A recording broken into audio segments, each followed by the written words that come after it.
What's up everyone, welcome back. The Lakers have been mentioned in a lot of trade rumors lately, but in reality, they are rather unlikely to trade for any of the big name players that they have been linked to.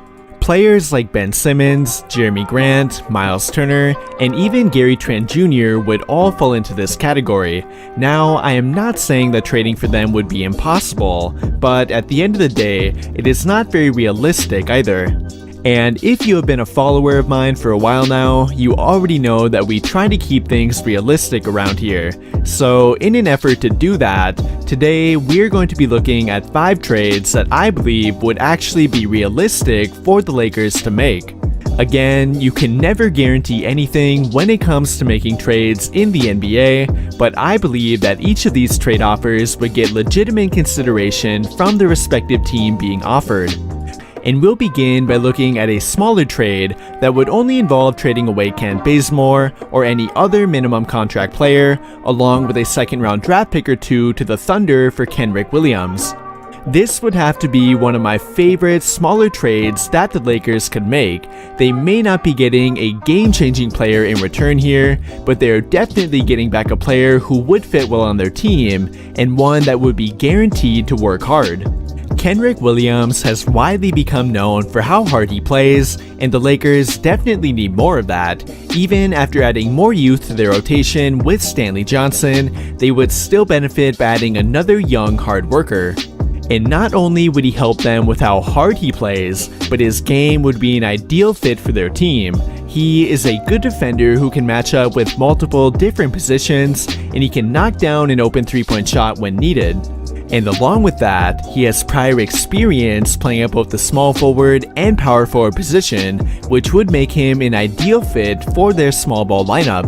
He has proven capable of being able to match up with bigger players than he is, and the Lakers definitely need more of that if they hope to continue playing small ball. And while he may not be a high volume three-point shooter, simply being able to knock down an open three would make him a great fit on the court with their playmakers.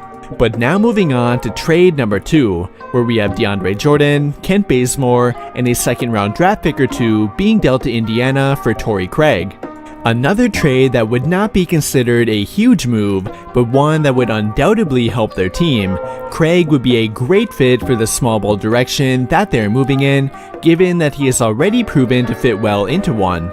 During his time in both Indiana and Phoenix, Craig often played at power forward for them and even a little bit of time at center, and while he does lack the height to do that regularly, he is very good at matching up with opponents who are bigger than he is. Torrey Craig is both a great perimeter and post defender, which makes him incredibly valuable to a small ball lineup. There are very few guys around the NBA who are more committed to playing defense than Torrey Craig. However, he does lack a little bit offensively. A majority of his points come from fast break opportunities, backdoor cuts, or simply from offensive rebounds. He can knock down an open three-point shot here and there, but he is not typically regarded as a real shooting threat. But given how good of a defender that he is, I do think he would make for a great addition regardless. But now moving on to trade number 3, where we have DeAndre Jordan, Kent Bazemore, Wayne Ellington, and 2 future second round draft picks once again being dealt to Indiana, but this time for Justin Holiday. Holiday would be a slight upgrade over Torrey Craig, and I think it would probably take a little more to acquire him. He would be the main target in this trade, and I only added Kiefer Sykes in order to allow Indiana to not have to waive more than one player to make the trade work. If they would be willing to take on the contract and waive more than one player though, Kiefer would not need to be included. Regardless, the main point of the trade would be to acquire Justin Holiday. A player that they have had reported interest in before, Holiday will very likely become available at the trade deadline. With the Pacers moving toward a rebuild, they will very likely make all of their veteran players available through trade. And Holiday will definitely be a player who will generate interest from multiple contending teams. A true 3-and-D guy, he would make for a great addition to practically any non-rebuilding team. He has been shooting at a 38.3% clip from the three-point line during his time in Indiana and has been one of their primary wing defenders to go along with that. His great height and length allow him to defend multiple different positions. He may not be physical enough to match up with bigger forwards, but he is quick enough to match up with a majority of guards, and he has the length to bother the shot attempts of taller forwards. And my personal favorite thing about him is how well he takes care of the ball. He has a career average of under 1 turnover per game, despite playing a career average of over 24 minutes per game, and even while playing some point guard here and there as well. It would be a bit of a complicated trade to make, and it might require a third team in order to go through, but I believe that Justin Holiday would make for a great addition to their team.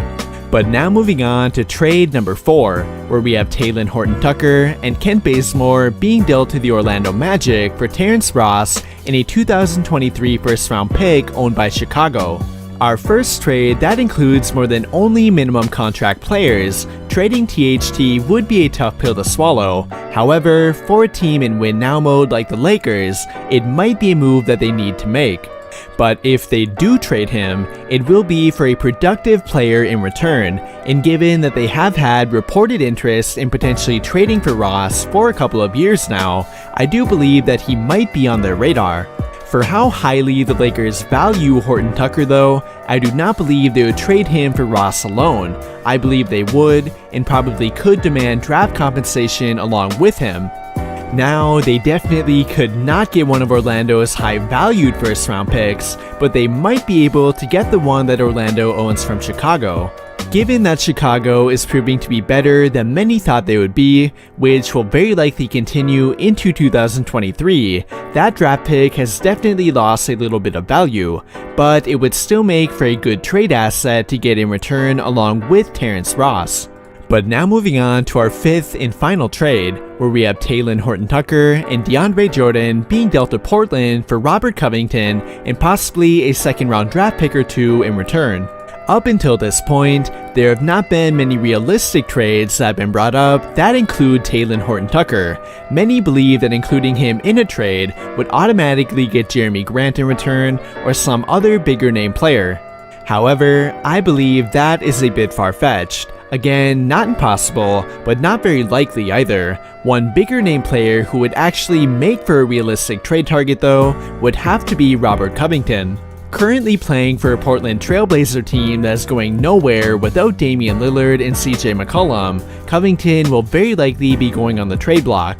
And while I am not personally one who 100% believes that the Lakers need to trade Talen, I do think that Robert Covington would make for a good player to get in return.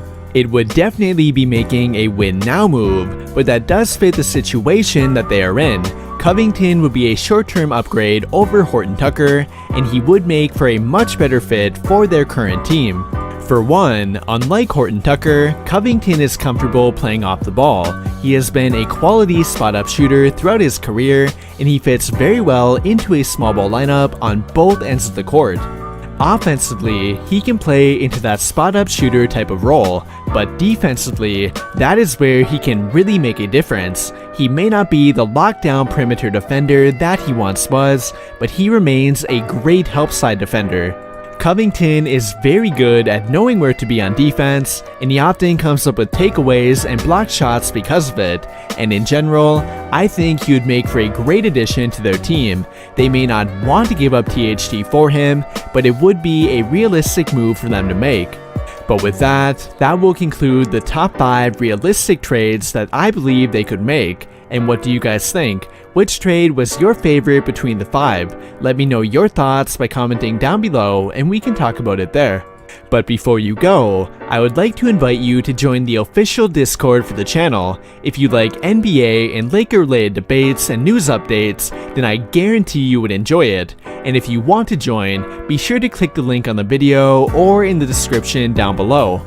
And if you want additional NBA content from me on YouTube, head over to my second channel called JSM Plus. I make videos about the entire NBA over there, so if you think you might enjoy that, make sure to check it out.